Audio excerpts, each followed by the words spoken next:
Bueno, ya estando un poco más descansados, vamos a ver qué más tiene para decir el ingeniero Hernández.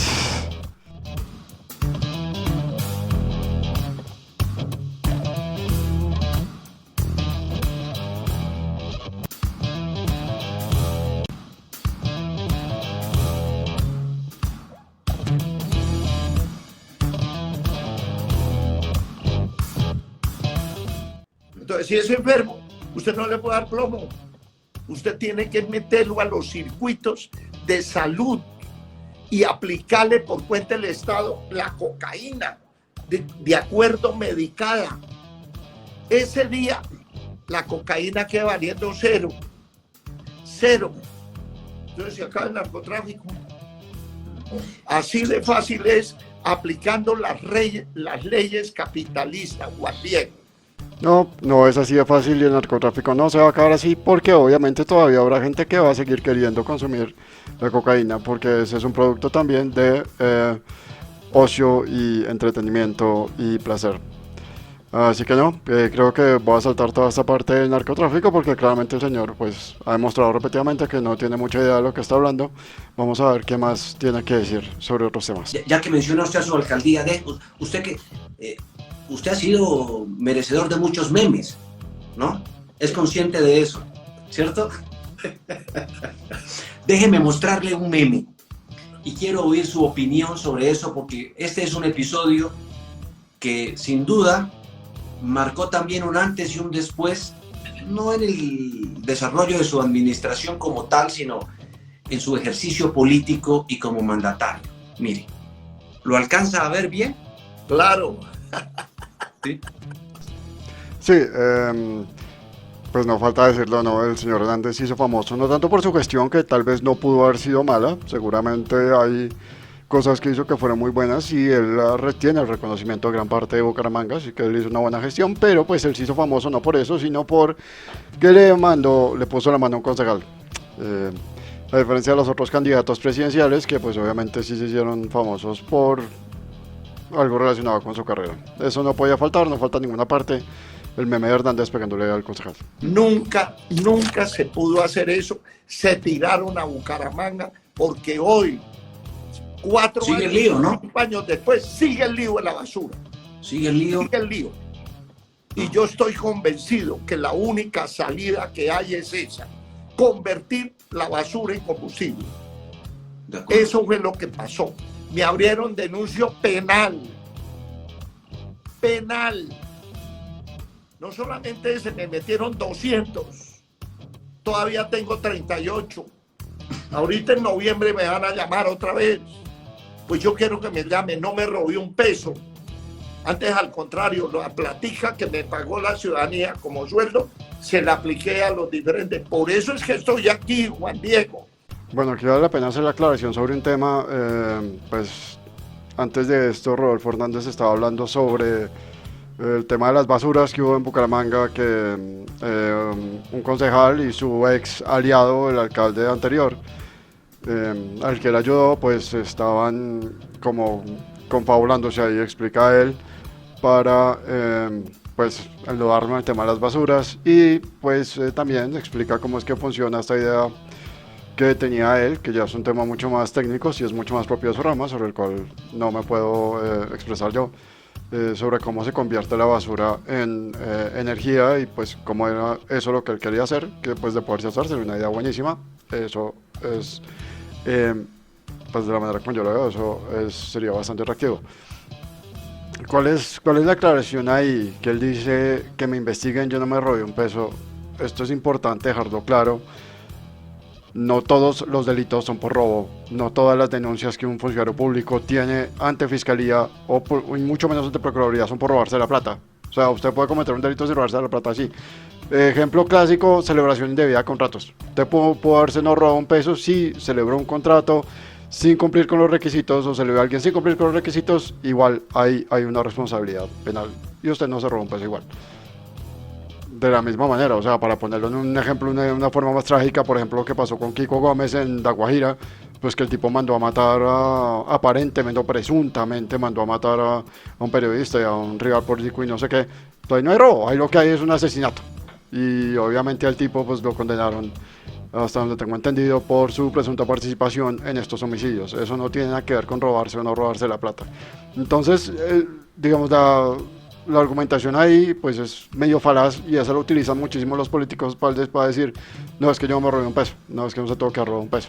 Si entró financiación ilegal a su campaña, eso también es un delito. Usted puede no haberse quedado con esa plata, igual la financiación es ilegal, usted tiene que responder. Es así de simple. Ingeniero, usted habla mucho de que ha puesto plata de su bolsillo, de que va a financiar su campaña y demás con sus propios recursos, buena parte de eso. ¿Usted le puede decir a los seguidores de cuánto es su capital? Es decir, usted presentaría su declaración de renta antes Yo de la ser presenté, está en los archivos del municipio. La puede pedir usted porque eso es público. Pero para no ser misterioso, $100 millones.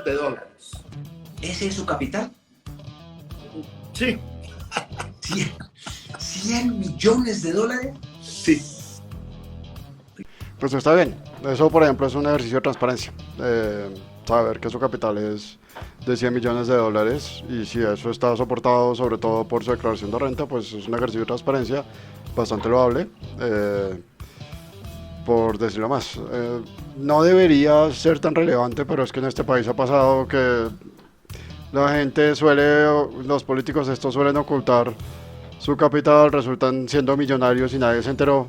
Entonces, sí hay que abonarle que pues él sí es millonario, pero no lo hizo por negocios con el sector público, sino lo hizo con su empresa, como debería ser en una economía de mercado, y que pues no tiene problema en revelar cuál es la cifra exacta de su fortuna. Juan Diego, no podemos atacar todo al tiempo. El cáncer de Colombia es la corrupción. Se están robando la plata, 100 millones de pesos por minuto. En una semana se roban estos vergajos 1 billón. Cosa número uno, muy importante aclarar, esas cifras no pueden ser verificables. La Contraloría, estas cifras salen de un estudio que hizo la Contraloría, en el cual hicieron ese cálculo que a mi modo de ver es bastante irresponsable. ¿Por qué? Porque en realidad no es posible determinar a ciencia cierta cuándo se pierde en corrupción. ¿Por qué? Porque la corrupción es clandestina.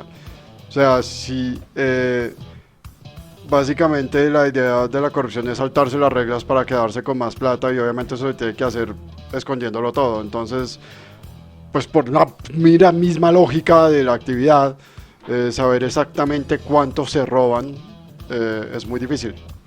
Entonces la Contraloría hizo este estudio donde estimó que se perdían alrededor de unos 50 billones de pesos al año por corrupción, y el problema es que una cantidad de incautos y una cantidad de gente que no conoce sobre el tema ya empieza a tomar eso como si fuera una verdad innegable, y entonces aparentemente se pierden 50 billones de pesos al año en corrupción. Eso no lo podemos decir, que es muy probable, es más, puedo casi asegurar que se pierde mucho más dinero. Lo que pasa es que no lo podemos decir a ciencia cierta. Capaz yo estoy equivocado, capaz la Contraloría está equivocada y de hecho se pierde menos, lo cual sería maravilloso. Pero como no tenemos ese cálculo, nos queda muy difícil decir exactamente cuánto se pierde, y hacer cálculos, sobre todo hacer cálculos presupuestarios con base en eso. Eso es lo primero que habría que considerar. O sea, estas son cifras aproximadas que están basadas en supuestos y pues en lo que se sabe y lo que se ha anunciado, pero si no se ha anunciado, pues no podemos decir así es cierto cuánto es. Eso por un lado. Segundo, Colombia tiene varios cánceres. La corrupción es uno de esos, sí, es un problema gravísimo de la gestión pública. No es el único. Hay varios. Tenemos un problema con el sistema democrático muy serio. Hay un problema de violencia terrible, narcotráfico. Bueno, hay varios problemas culturales. El problema de la pobreza y la pobreza extrema en el país es un tema terrible.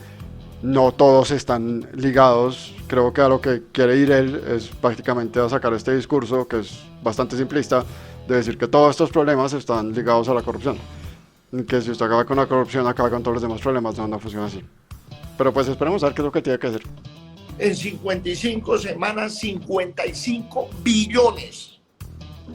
Entonces tenemos que enfocar el esfuerzo es en curar el cáncer. Y yo ingeniero, pero deme una solución práctica para eso. Es decir, ¿cómo piensa usted quitarles la gallina de los huevos de oro a los politiqueros? Fácil. ¿Cómo? Fácil. El presidente de la República tiene unas facultades que le da la Constitución y la ley, que es administrador del Estado. Y tiene otro cargo que la gente no sabe, que es jefe de Estado. Usted manda en todo. Usted lo que no puede decir, hola, jodan a Juan Diego. Eso no lo puede hacer. Pero si usted tiene un proceso penal y la fiscalía se hace la pendeja, yo puedo preguntar como jefe del Estado, ¿qué pasa que no aceleran el proceso o le definen la situación a Juan Diego? Llevan 5 años. Pero ingeniero, la Constitución y la ley también dicen que hay división de poderes. Sí, yo no estoy diciendo que lo condenen o no, sino que resuelvan. Porque una justicia que dura 10 años no es justicia. No es justicia. Creo que van a necesitar un trago para esto. Ay, Dios. Ya mejor. Por favor, por el amor de Dios. Sí, un presidente un presidente no puede interferir así. No puede ni siquiera, o sea, si un presidente de medio se mete con un procedimiento penal, puede estar incurriendo en una falta grave porque está metiéndose en la independencia de otra institución. La fiscalía no depende del ejecutivo. El presidente sí puede decirle a su ministro qué está pasando. Sí, el presidente puede decirle el excomandante en jefe de las fuerzas generales, puede decirle al general qué está pasando. Pero el presidente no puede llegar a donde un juez a decirle qué está pasando, porque el juez actúa como el juez en teoría actúa de manera independiente. Lo mismo pasa con el Congreso. El presidente no puede llegar a decirle al Congreso, bueno, entonces ¿qué? O sea, la ley permite que el Congreso que el presidente pueda mandar mensajes de urgencia y otro tipo de instrumentos para que el Congreso, digamos, le dé prioridad a los requerimientos del gobierno, pero el presidente no puede entrar al Congreso a decir al Congreso cómo debe sesionar, ni cómo debe votar, ni qué debe decidir, ni cómo debe listar. Así no funciona. Así no funciona. El presidente de este país es hiperpresidencialista, pero todavía mantiene una división de poderes. Eso es claro. Y digamos, lo que más me estresa de todo es que diga que es fácil, es que el presidente tiene los poderes, no, el presidente además no, o sea, por más hiperpresidencialista que sea el país, como seguimos siendo una democracia, el presidente puede tener mucho poder político, pero está restringido por poderes de diferentes otros tipos. Primero está restringido por los otros poderes, las otras ramas del poder público. Está restringido por lo que diga el legislativo, por lo que diga el judicial. Está restringido también tanto presidencia como sus funcionarios. Todos los fijados del ejecutivo están también supeditados, bueno, con excepción del presidente, están supeditados a Contraloría, Procuraduría y obviamente en lo que atañe a lo penal en Fiscalía. ¿Sí? El presidente, obviamente un presidente no entra a hacer absolutamente todas las políticas públicas del país, para eso tiene ministerios, para eso tiene funcionarios de medio y bajo rango, para eso tiene las diferentes entidades y las diferentes instituciones que son las que se encargan de dirimir y tratar los diferentes problemas del país día a día. Y esas también tienen que responder. Y esas también se mueven, cada persona es una persona, es un ser humano y se mueve como considere, o sea, de acuerdo a su propia forma de ser. Entonces,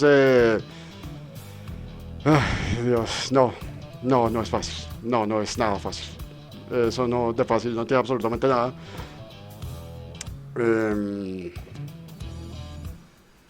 O sea, esto es increíble. Esto es sinceramente increíble. Bueno, volviendo al tema de las restricciones del presidente, entonces no son solo las otras ramas del poder público, no son solo los organismos de control. La Constitución y la ley también restringen al presidente. El presidente no puede hacer nada que vaya contra la Constitución y contra la ley. Además de eso, si algo ha demostrado el cuatrienio de Iván Duque, es que usted tampoco puede legislar pasando por encima de lo que piensa la mayoría de la gente, porque la mayoría de la gente va a reaccionar. Ni siquiera la mayoría de la gente, o sea, pasar un grupo por un grupo representativo de ciudadanos, si usted les intenta pasar por encima, si la calidad de vida de esos ciudadanos se deteriora, incluso por razones, cuestiones que van por más allá de su control, como fue el caso de la pandemia, esos ciudadanos también van a reaccionar. Y tratar de pasar por encima le puede salir muy caro. Entonces venir a decir que es que el presidente tiene todo el poder y simplemente que es que el presidente haga tin y se va a solucionar problemas, eso es más irreal y más inviable que lo que propone Gustavo Petro, y eso ya es mucho decir. Eso que hacen aquí no, le entiendo. No es justicia. Déjeme tocarle este punto que me llama la atención. Pero usted tampoco podrá gobernar por decreto todo. Tendrá que sacar leyes, promulgarlas, y eso tiene que pasar por el Congreso, ¿no? Sí. Sí. ¿Y cómo aspira a lograr eso? Tener las mayorías en el Congreso. Es decir, la gente tiene que tener claro muchas veces que los candidatos proponen cosas que suenan bastante bien, pero muchas de esas tienen que hacerse realidad en nuestro sistema, gústenos o no nos guste, sí, respetando la división y separación de poderes. Sí. ¿Cómo garantizaría usted cumplir eso si eso tendría que surtir ese trámite? Juan Diego, yo ya hice el laboratorio y se lo mostré a Colombia. Yo no tenía ningún concejal. 19 vergajos, todos oponiéndose a todo. Y rápidamente para que podamos pasar a otros temas porque el tiempo se está acabando y siento que estamos perdiendo el tiempo acá. No, a ver, esto es la misma crítica que le tengo a Sergio Fajardo porque es exactamente la misma visión. Cuando usted es alcalde y en el caso de Fajardo también gobernador, usted cree que la presidencia, o sea, así como la gobernación es como una alcaldía pero sobre un territorio un poco más grande, entonces usted cree que la presidencia es como una gobernación, una alcaldía sobre todo el país. No, la presidencia no es eso, la presidencia es mucho más. La relación entre el alcalde y el consejo, o entre el gobernador y la asamblea, es diferente a la relación entre el presidente y el legislativo. ¿Por qué? Porque tanto asambleas como consejos hacen parte del ejecutivo, siguen haciendo parte de la misma rama. Esos cuerpos colegiados básicamente ejercen control político, su función es ejercer control político y aprobar un par de, o sea, ejercer básicamente su función es ejercer control político y aprobar un par de medidas que tienen permitido aprobar. El legislativo va mucho más allá, el legislativo hace leyes. El legislativo puede destituir al presidente o a cualquiera de sus ministros si obtiene la mayoría de los votos para hacerlo. O sea, un congreso le puede hacer la vida imposible a un presidente. Un consejo tal vez no se la puede hacer tanto un alcalde, ni una asamblea se la puede hacer tanto un gobernador. Usted puede gobernar en su alcaldía o en su gobernación sin su consejo, sin su asamblea, porque si la asamblea no le aprueba algo, usted igual lo puede hacer. A nivel nacional, si al presidente el Congreso no le aprueba algo, el presidente no lo puede hacer. Es así de simple. Usted tiene que gobernar. Muchas de las cosas que usted tiene que hacer, las tiene que hacer con el apoyo del Congreso. Por ejemplo, si usted quiere cambiar o reformar la justicia, ¿usted qué necesita? Usted necesita que el Congreso le apruebe la reforma. Entonces, así de simple. Usted no puede sacar eso por decreto. Entonces, usted necesita mayorías en el Congreso. Tanto a Fajardo como a Hernández, el tema del Congreso les ha importado 5 porque ellos creen que efectivamente esto es como una alcaldía gigante y entonces ellos pueden gobernar. Si el Congreso, aún así no tengan mayorías en el Congreso, eso va a ser traumático para este país. Si ellos llegan al poder con esa misma mentalidad, se van a dar cuenta de que va a pasar algo muy parecido a lo que le pasó a Iván Duque en 2019, que fue básicamente esto. El Congreso no le caminaba, pues cualquiera que tenga memoria se acordará muy bien de este tema. Hasta finales de 2019 el Congreso Iván Duque no le caminó. ¿Por qué? Porque su partido no era mayoría y él creía que, al igual que estos dos que no tienen experiencia en temas de Estado, él creía que él podía, que eso no importaba, que el Congreso no le caminara, no importaba. Pero entonces la gobernabilidad se le hizo más difícil a medida que fue avanzando el tiempo porque el Congreso no le fue aprobando las leyes que él necesitaba para poder sacar adelante su plan de gobierno. Y además de eso, el descontento ciudadano empezó a crecer y cuando hubo esta gran manifestación en las calles, él ya se vio con un problema muy fuerte entre las manos, porque por un lado el Congreso no le permitía gobernar, no le dejaba gobernar como él esperaba, pero por otro lado la gente en las calles le estaba haciendo la gobernabilidad aún muchísimo más difícil. ¿Qué tuvo que hacer? Se tuvo que reunir con Cambio Radical, un partido que inicialmente había dicho que era neutral, negociar los puestos con Cambio Radical, porque eso es lo que se hace en toda democracia, eso no tiene absolutamente nada malo, lo hacen en toda Europa, lo hacen en Francia, lo hacen en Alemania, en todos los sistemas multipartidistas se negocian los puestos de gobierno porque los partidos quieren tener representación en el gobierno. Entonces se sentado negoció con Cambio Radical los puestos de gobierno para que él pudiera tener mayorías en el Congreso y así le pudieran pasar los proyectos que él tenía. Y le tocó hacer eso último momento porque él no fue capaz de entender que usted como presidente no gobierna sin un Congreso. Y eso le permitió tener un poquito más de gobernabilidad y a su vez le ayudó de cierta manera a esquivar, porque lo que le hizo fue eso, esquivar el problema social, no tener que sentarse a lidiar con el descontento social que había, porque ya pues teniendo el Congreso de su lado pues podía sacar adelante un poco más de políticas que él quería. Entonces por eso mandó a Molano y a Martucci a que se sentaran ahí a hablar y a mirar a ver cómo desactivaba el tema social, sin prácticamente tener que hacer nada por responder por eso. Pero así es, esto es una función básica de la democracia. Un Congreso está ahí precisamente no solo para hacer control político, sino para hacer como una especie de contraparte, una especie de contrabalance, por eso se llaman balances y contrabalances al Ejecutivo, al presidente. Y un presidente, ni aquí ni en ninguna parte del mundo, en Estados Unidos hasta peor, el presidente si no tiene mayorías en el Congreso no puede gobernar. Óigame, ingeniero, aquí está la encuesta que reveló hace unos días en la revista Semana. Sí. Ya se la había mostrado. Gustavo Petro 19.7, Sergio Fajardo 5.8, y ahí está usted, ¿no? Usted se metió ahí en el podio, está de tercero, 4.6%, después está Galán, Juan Manuel Galán con 4.2, María Fernanda Cabal 3.2 y Federico Gutiérrez 3%. ¿Usted cómo aspira a seguir repuntando cuando, bueno, usted sabe que en política el asunto, como bien usted lo ha expresado, es complejo y difícil, ¿no? Yo sigo en esto. Mi eslogan: no robar, no mentir, no traicionar y cero impunidad, cero. Una modificación muy pequeña del Código Penal y el Código de Procedimiento Penal. No son 5.000 hojas de exposición de motivos, no, son 20 renglones. ¿Qué diría el primero? Lo que se va a poner en el Código de Procedimiento y en el penal es que todos los atracadores, desde una aguja que se roben al Tesoro Público hasta 1.000 millones, lo que sea, tendrán pena intramural en el peor patio de la cárcel. Y volvemos al punto, ¿sabe qué se necesita para poder sacar adelante esa reforma? Sí, señores, el Congreso. Que el Congreso le apruebe esa reforma. ¿Y cómo va a ser que el Congreso le apruebe esa reforma si no tiene ni siquiera mayorías en el Congreso? Si se hizo elegir sin pensar en el Congreso, sin siquiera sentarse a negociar con ningún partido, nada. No tengo la más mínima idea, es exactamente la misma pregunta que le hago a Sergio Fajardo.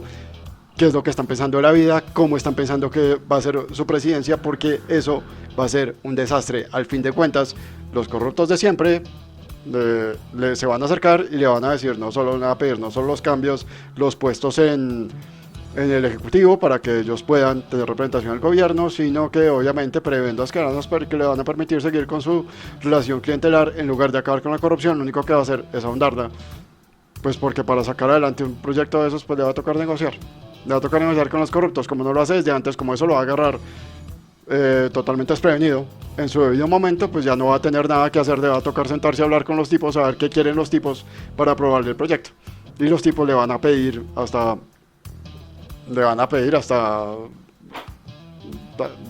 que endeude hasta la casa, pues. O sea, es increíble que el Estado vaya a ser manejado por alguien que no tiene idea cómo se maneja el Estado. Eso es demasiado preocupante, porque lo que han demostrado los experimentos, sobre todo en América Latina, pero no solo en América Latina, si uno mira África o mira el sudeste asiático, se da cuenta también de que cuando eso pasa, alguien que no tiene ni idea de cómo se maneja el Estado asume las riendas del Estado, pues eso termina en desastre. Eso realmente termina en desastre. Un último dato: generalmente los soberanos y sobre todo en Europa, cuando estaban las monarquías, a los soberanos les enseñaban desde pequeños el arte de gobernar. Precisamente por eso, porque gobernar es un arte, porque para eso se necesita estudiar. No puede llegar cualquiera a decir lo primero que se le ocurre y creer que eso va a funcionar, como es el caso que estamos viendo ahora. Usted sabe también que muchas de las leyes, bueno, si son de rango constitucional, toca dos vueltas. Por un lado en el Congreso, pero además, si son reformas a la Constitución, tienen que tener control constitucional de la Corte. Sí. ¿No? Sí. Ya dijo usted que va a exponer públicamente a los parlamentarios, a los congresistas, para que voten lo que usted pide. ¿Y cómo va a manejar la relación con la Corte Constitucional? Pero un momento, ¿saben que otro presidente también decía que iba a exponer públicamente a los congresistas y a las figuras públicas que no le apoyaran sus iniciativas? Era un señor que gobernó entre 2002 y 2010 y se llamó Álvaro Uribe. Y creía en una tesis que decía que es que el estado de opinión estaba por encima del estado de derecho. Y eso le hizo un mal tremendo, pero tremendo al sistema democrático de este país. Y es increíble que haya alguien que crea que pueda seguir con esa idea y pueda gobernar siguiendo esa misma lógica. Es impresentable. En últimas dice si esa ley o ese proyecto de ley es constitucional o no. No, yo no voy a manejar la Corte. Yo lo que voy a tener unos abogados tan buenos que lo que llevemos a la Corte pase. Sí, así no funciona la Corte Constitucional. Sí le dan, o sea, a la Corte sí le dan, dentro del procedimiento sí le dan la posibilidad a un representante del gobierno a que se exprese, digamos, su posición, pero ya está. Eso es todo lo que puede hacer. No importa que tan bueno sea su abogado, solamente pueden poner la posición y ya la Corte define internamente y decide. Entonces, si fuera por tener buenos abogados, ya la Corte Constitucional habría pasado absolutamente todas las propuestas de todos los gobiernos desde que existe, desde el 90 que fue creada. Por Dios. Oh, Dios mío. En un escenario hipotético, sí. Si usted no pasa a segunda vuelta, ¿por quién votaría? Por Petro. ¿Por Petro? Sí. ¿Por qué? Porque lo que yo tengo en el imaginario mío, hasta ahorita hoy, 23, es que él tiene preciso qué es lo que hay que hacer. Le estoy diciendo lo que hay que hacer. A ver, un señor que habla de imprimir billetes, acabar con la producción de carbón, reemplazar esa producción de carbón para atraer más turistas, y ese incremento de turistas significa un incremento de millones de turistas que este país no ha visto nunca y que no sabemos cómo lo va a lograr. Que está hablando de quitar la independencia del Banco Central.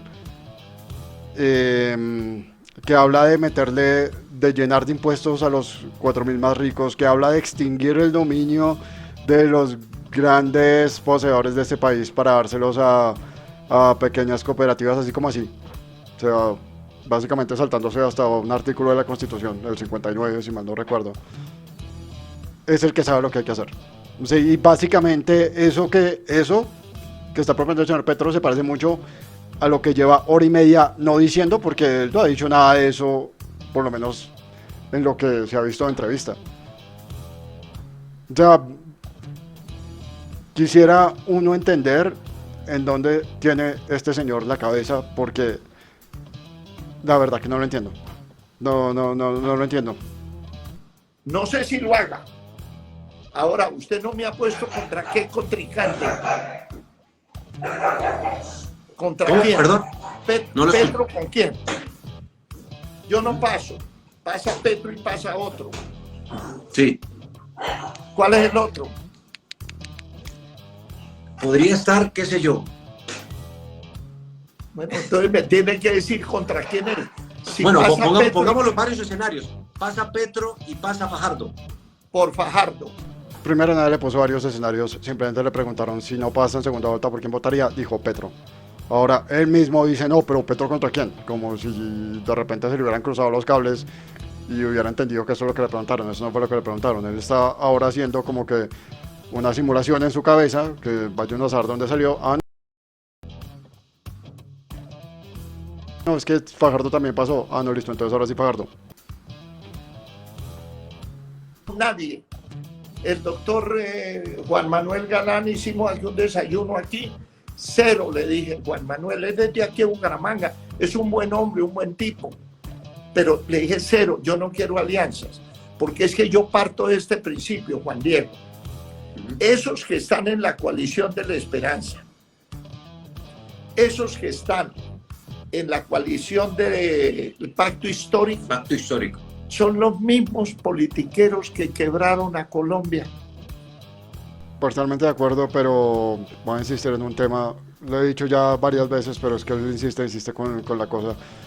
Uno no gobierna solo, el Estado es demasiado grande, es un ente, es una entidad, es un cuerpo ya tan gigantesco que usted solo no lo va a poder controlar. Por más hiperpresidencialista que sea el sistema, usted necesita aliarse.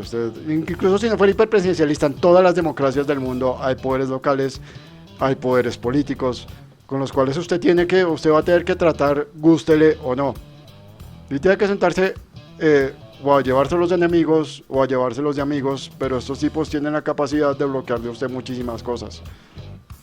Con esto no valga la pena decirlo, no es que eso quiere decir que obligatoriamente se tenga que aliar con los mismos corruptos con los que está ahora diciendo que no va a querer nada que ver. Eso está perfecto, no lo haga, genial, buenísimo, es de lo más rescatable que tiene, pero tampoco puede uno decir, no, es que no va a hacer alianzas con nadie, porque sabe quién piensa así, los dictadores, la gente autoritaria. No, que gobierno yo solo, yo soy el único y yo pongo aquí mis reglas y digo lo que a mí me parezca y se hace lo que yo diga, ¿no? Así no funciona una democracia, infortunadamente así no funciona. Y la idea de un buen líder, y sobre todo para este país, que es una cosa que ni Sergio Fajardo ni Rodolfo Hernández van a entender, creo que en lo que les quede de vida, es que usted lo que tiene que hacer es tratar de llevarse de su lado los políticos más valiosos que usted encuentre de los diferentes partidos, empezar a trabajar con ellos para ver si logran hacer una bancada fuerte, para ver si puede tener unos excelentes funcionarios públicos en los ministerios y para ver si puede tener a estos tipos de su lado para que le saquen adelante los proyectos que usted necesita en el legislativo, para ver si le pueden ayudar a sanear los problemas que hay en la rama judicial. Eso es lo que hay que hacer. Pero pues infortunadamente ellos están siguiendo el camino de yo no me voy a meter con nadie, simplemente voy a llegar a la presidencia y yo solito voy a gobernar y a decir qué es lo que hay que hacer y qué es lo que se va a hacer y qué es lo que no. Cuando usted era alcalde, ¿no? ¿Por qué decide usted hacer apoyo político siendo alcalde al que es hoy alcalde de Bucaramanga? ¿Por qué, si sabía que se exponía a que lo sacaran, porque se hacía evidente su participación en política? A ver, yo estuve hasta el 16 de septiembre del 2019. A mí el procurador Fernando Carrillo Flores no me dejó terminar. Me sacó 5 veces de la alcaldía porque atacaba a los corruptos, que fue lo que lo dijeron a él de procurador. Me sacó 5 veces. Cuando me sacó el 16 de septiembre del 2019, yo resolví renunciar. Y en la campaña yo le ofrecí a varios de los que yo creía, métase en esto. No, yo no me meto. Métase no, yo no me meto. Y los que sí querían meterse no podían porque estaban inhabilitados. Y este vergajo alcalde, Juan Carlos Cárdenas, él me vendió hace 30 años concreto y cemento a mí porque toda la vida fue empleado de Cemex.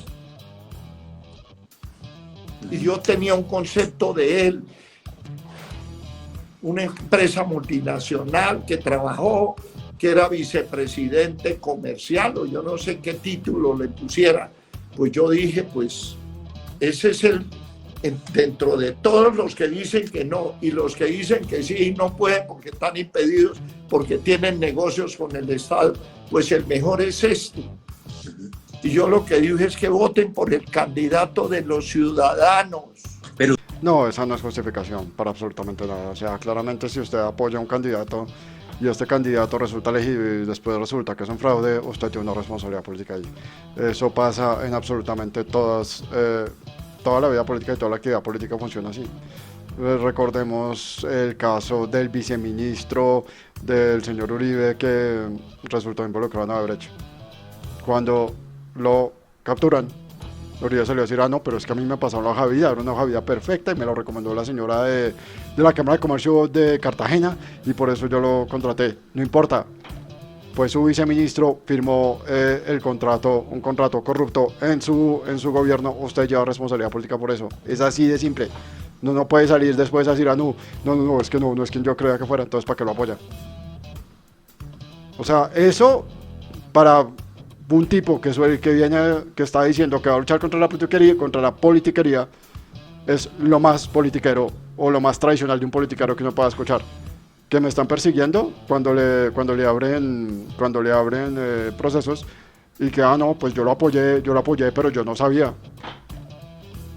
Es lo que hacen todos, básicamente. O sea, no veo dónde está la diferencia con cualquier politiquero tradicional de los que tanto critica.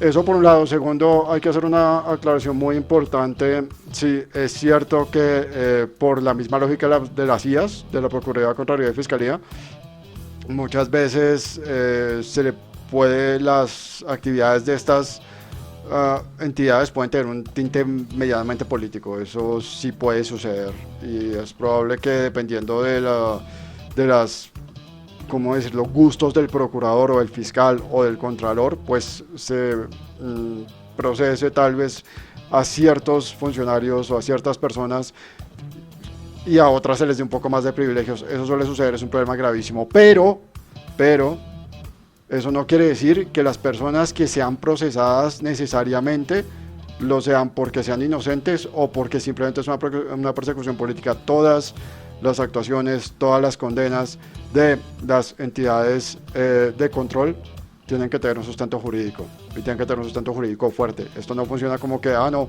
me quiero ir detrás de ese tipo, entonces simplemente voy detrás del tipo y lo acabo ya, y lo arresto ya. No, así no funciona porque Colombia es un estado social, es un estado de derecho.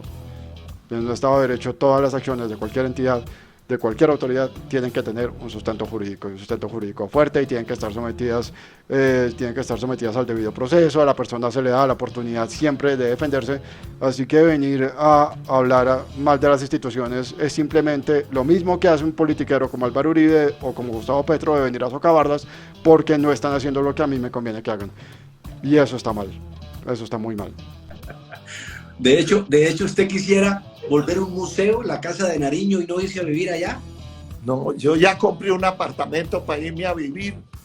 ¿Sí? Claro. Bueno, o sea que usted ya da por hecho. ¿Y se puede saber dónde lo compró? Se lo compré a un diseñador, el mejor diseñador en vivienda en Bogotá. Lo hizo el arquitecto de talla mundial Richard Meier. Y ese arquitecto diseñó un edificio en Bogotá, que no le puedo decir, es en un buen sitio. Y compré el apartamentico porque estoy seguro que los colombianos me van a entregar la chequera de Colombia. Y no los voy a defraudar. No los voy a defraudar. Oh, por Dios. Oh, por Dios. A ver, no. La vida en el Palacio de Nariño no es porque sea una tradición ni porque sea una costumbre, es porque va a ser un jefe de Estado.